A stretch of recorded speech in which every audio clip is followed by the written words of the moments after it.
রব বলে আমি চাই না তোরা জাহান্নামে যা, আমি চাই আমার বান্দা সবাই জান্নাতের মধ্যে যাক।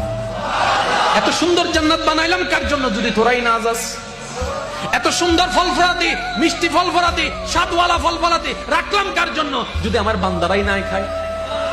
আমি চাই তোরা যা। রব আমাদের তো গুনার পাল্লা ভারী। রব বলে আমি বলেছি না লা তাকনাতু মির রাহমাতিল্লাহ, আরে আমি আছি তো, তোরা টেনশন করস কেন? আমি আছি তো তোদের রহমান, এত ভাবস কেন? আমি আছি তো তোদের গফফার, তোরা এত চিন্তা করিস কেন?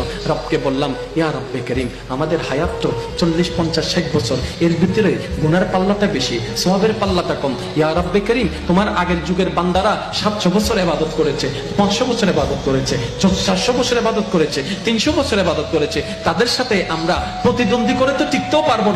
কোথায় 400 বছরের ইবাদতি আর কোথায় 50 বছরের ইবাদতি? এই 50 বছরের মধ্যে তো 30 বছরের ইবাদত খুঁজে পাওয়া ভালো করে যাবে না। রব্বে করিম, আমরা তো আটকাই যাচ্ছি। আল্লাহ পাক বলে তোরা আমার রাহমাতুল লিল আলামিনের উম্মত, তোদেরকে ছোট হতে দিব না। এবার রব্বে করিম দয়ার ব্যবস্থা করলেন, ইন্না আনজালনাহু ফি লাইলাতুল কদর ওয়া মা আদরাকা মা লাইলাতুল কদর, লাইলাতুল কদর খায়রুম মিন আলফি শাহর। আল্লাহ পাক বলেন তোদের জন্য এমন একটা রাত ব্যবস্থা করে দিলাম, সিজদা দিবি একটা, লেখা হবে 1000টা সিজদার সওয়াব।